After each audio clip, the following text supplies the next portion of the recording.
Hello po mga kababayan at kaibigan. Kamusta po kayong lahat? At eto po tayo, no.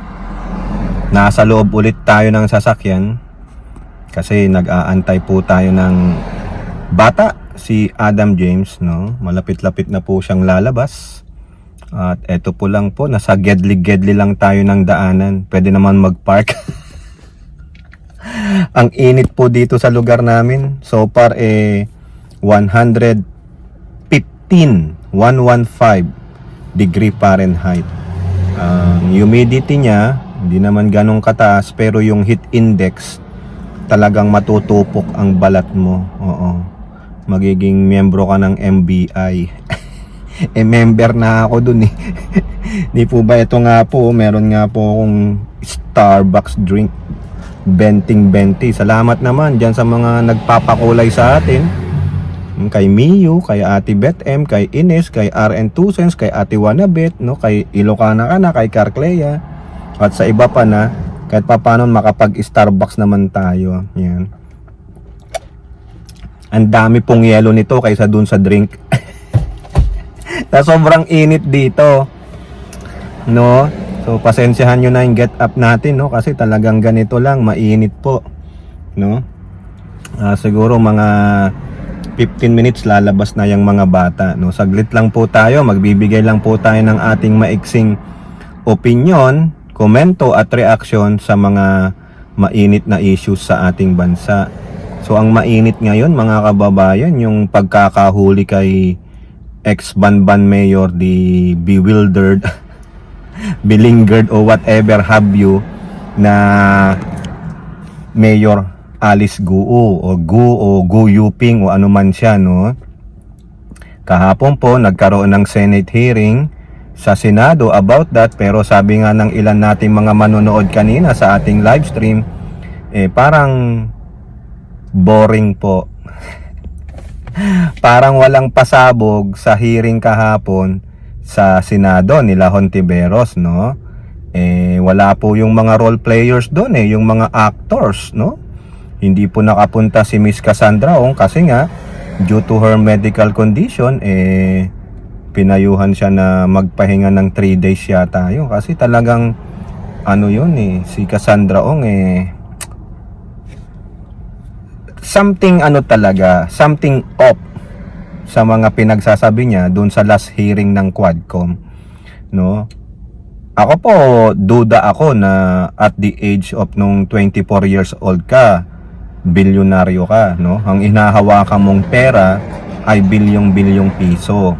O, for example, 'di ba, yung binigay nila sa PAGCOR na nagkakahalaga ng $500,000. O magkano po yun sa peso?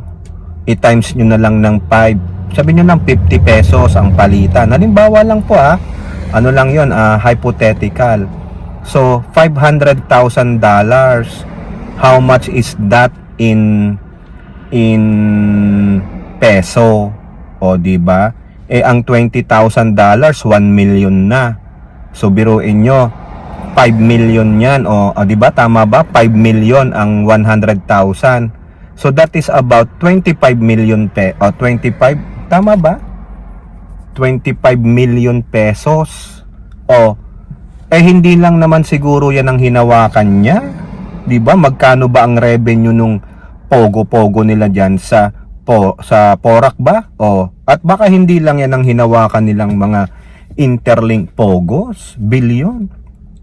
Tapos sasabihin niya, mga kababayan, kaibigan at katokis, na hindi naman daw siya natapos ng grade 6. Ay wow, grade 6, hindi mali, elementarya pala. Sorry po iba kasi yung takbo ng utak ko Pero yun yung elementarya, daig mo pa yung mga malalaking tao dito sa yung mga hindi natapos ng college degree, yung dropout pero yumaman, tulad nila Bill Gates, yan, sila Paul Allen, sila yung si may-ari dati ng Apple, si Steve Jobs, si Zuckerberg, si Elon Musk, di ba? Sino pa yung mga college dropout na kumita ng husto dahil sa kanilang galing na talino? Ano naman ang talino ni Alice Gu? Siguro maganda at Sabi niya, godfather niya daw yung may-ari ng Pogo na dating pulis ng China eh. Pero maski na, mga kababayan, hindi pa rin ganun. Ibiruin nyo nga, kausap ko lang yung kaibigan ko kanina, si Hattori, sabi niya, tama naman yung punto niya na even na yung mga anak ng mga mafia boss. Oy, pasensya na po, maingay yung truck. Ulitin natin, biruin nyo, pati yung mga anak ng mga mafia, di ba, mga bosses. Yung mga cartel, anak nila, pinababadala nila sa ibang bansa para mag-aral. Mag-handle ka ng napakalaking negosyo, hindi ka man lang mag-aral, wala ka man lang credentials, educational background, di ba?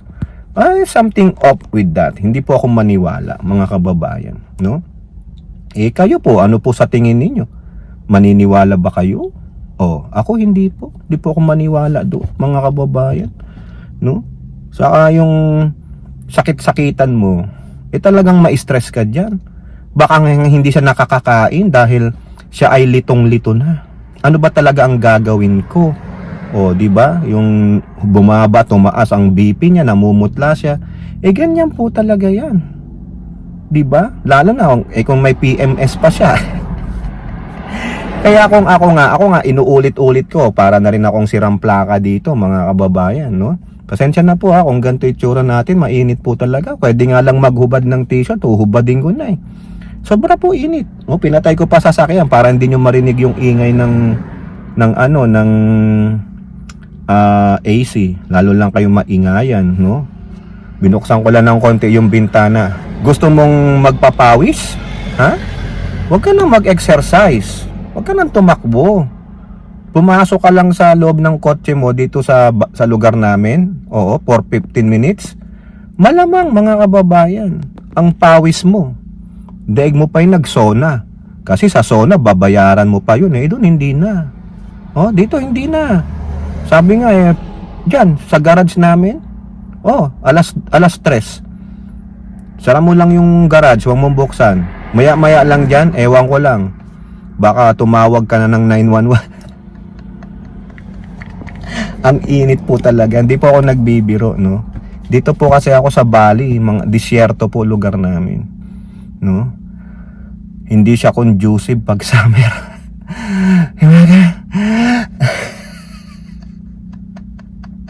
Pinagtsatsagaan na lang kasi galing naman tayo sa tropical country, di ba? Pero ito mahirap po talaga, no? Maya lang to, tatapusin ko na, sobrang init.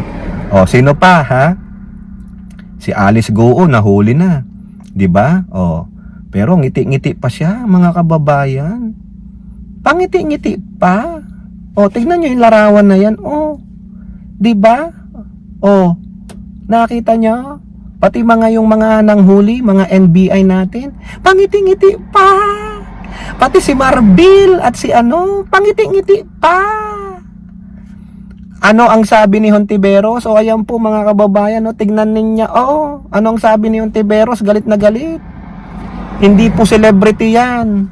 Siya po ay isang pugante. Bakit kayo nagpapapicture? Bakit tuwang-tuwa pa kayo? Gino-glorify nyo pa ba yung ginawa niya? Nako.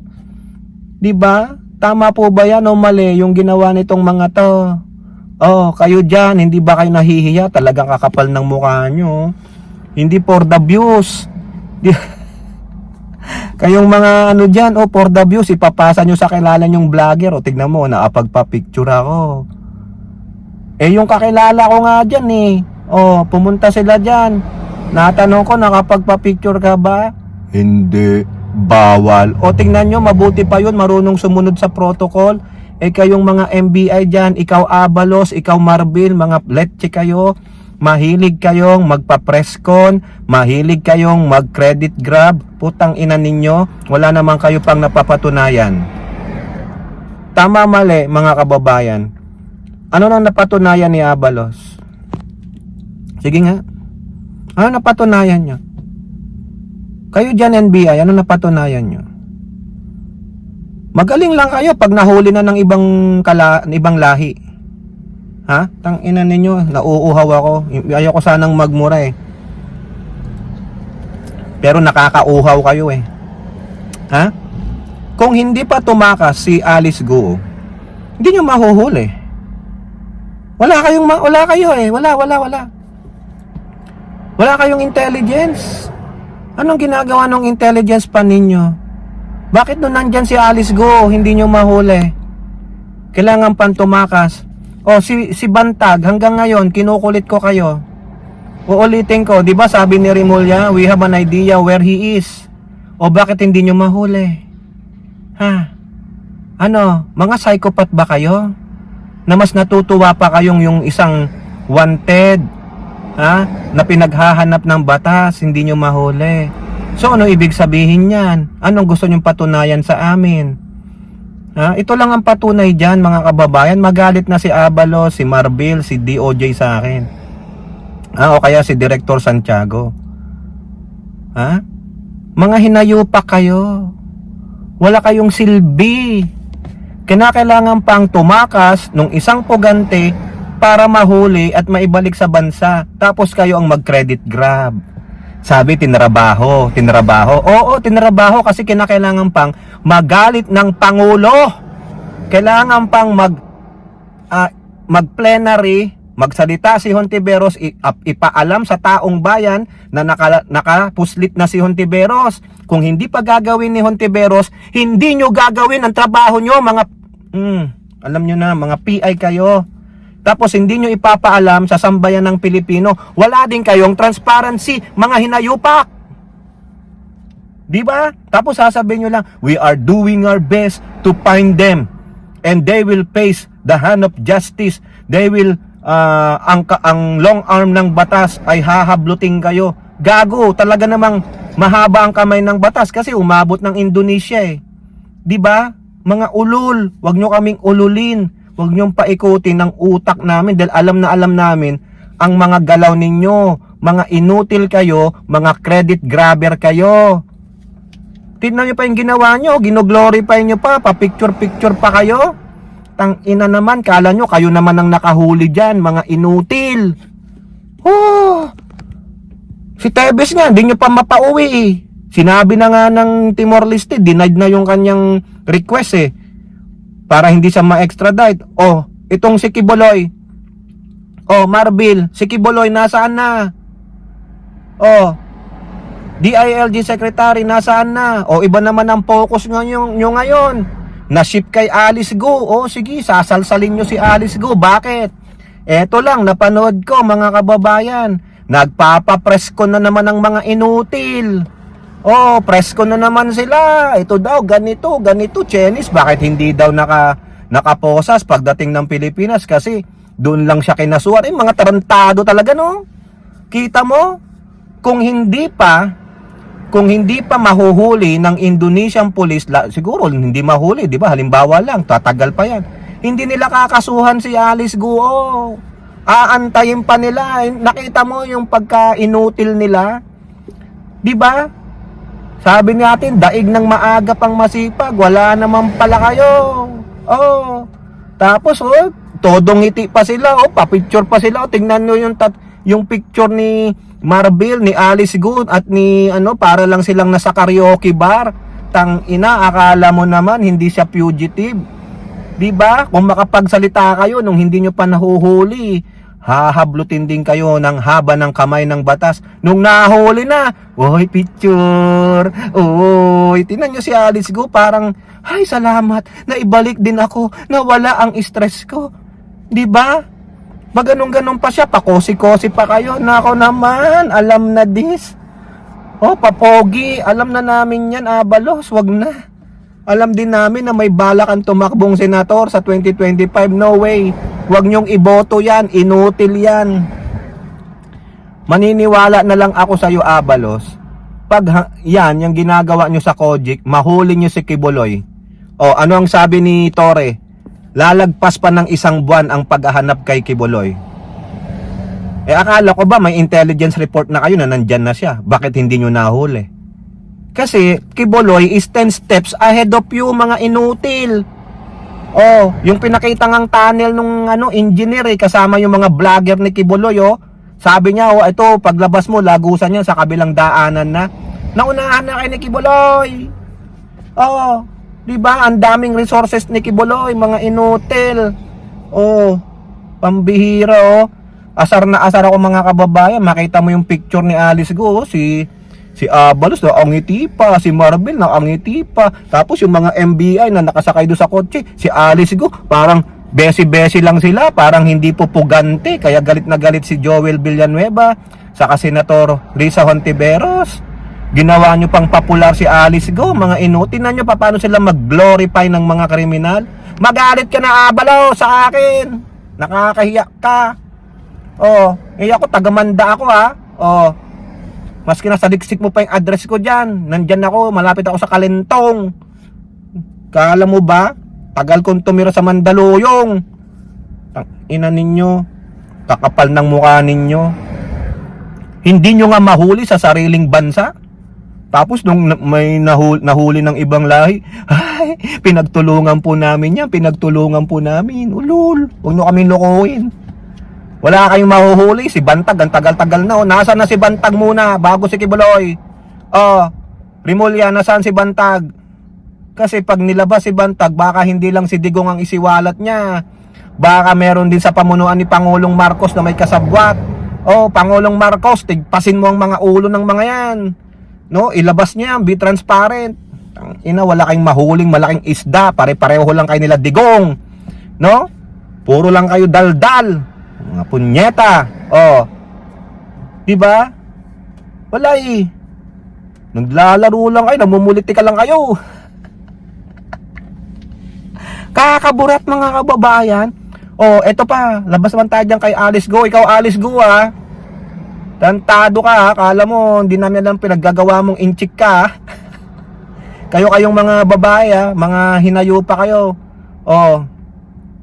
Eto po mga kababayan, si Pangulong Marcos at si Speaker Martin Romualdez sinampal, hindi po sinampal physically si Butangerang Pusit. Sinampal po siya ng katotohanan nung nang magpinsan na kung saan itong bagong Pilipinas Servicio Pair ay pumunta sa mismong baluarte nila sa Davao City, namigay ng mga tulong, ng mga ayuda na ayaw ni Butangerang Pusit. Oh, ano ka ngayon?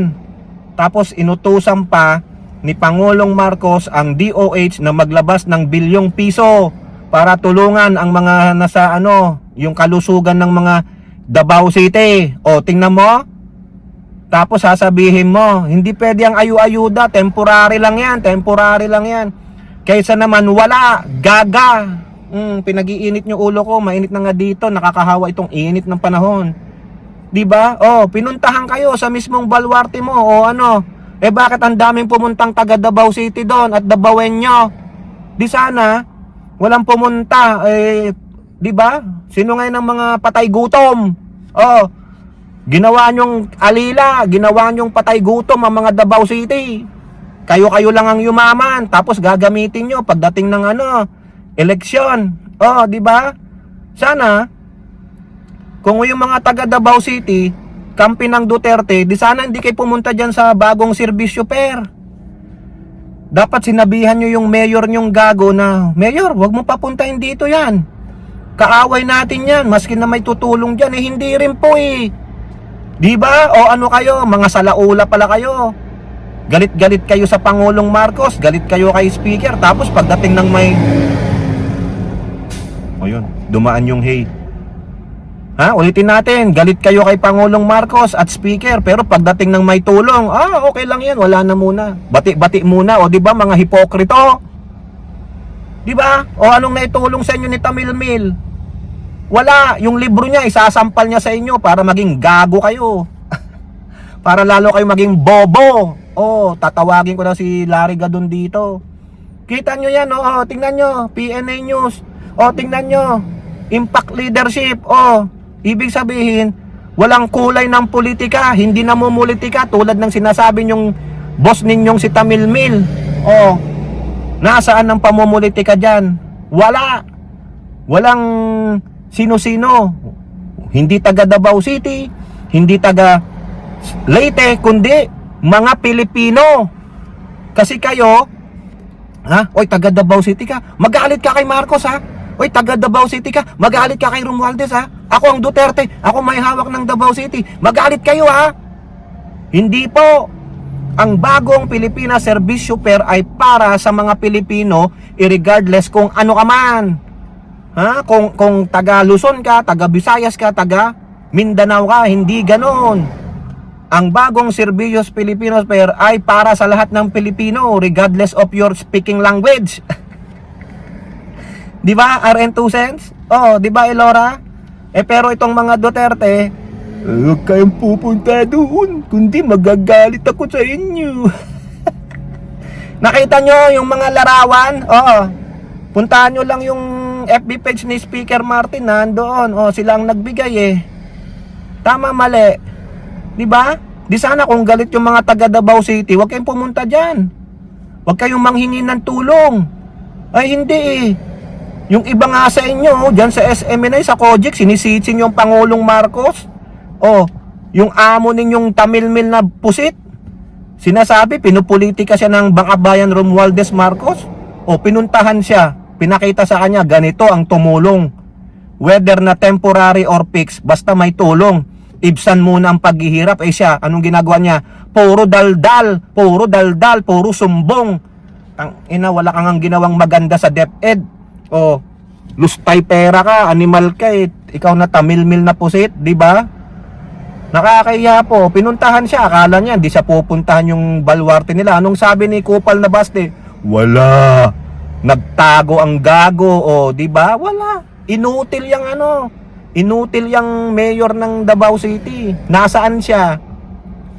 Ayun, nanunumpa sa tatay niya para naging membro ng PDP. Oh, balak naman lumaban ng senador. O, wala.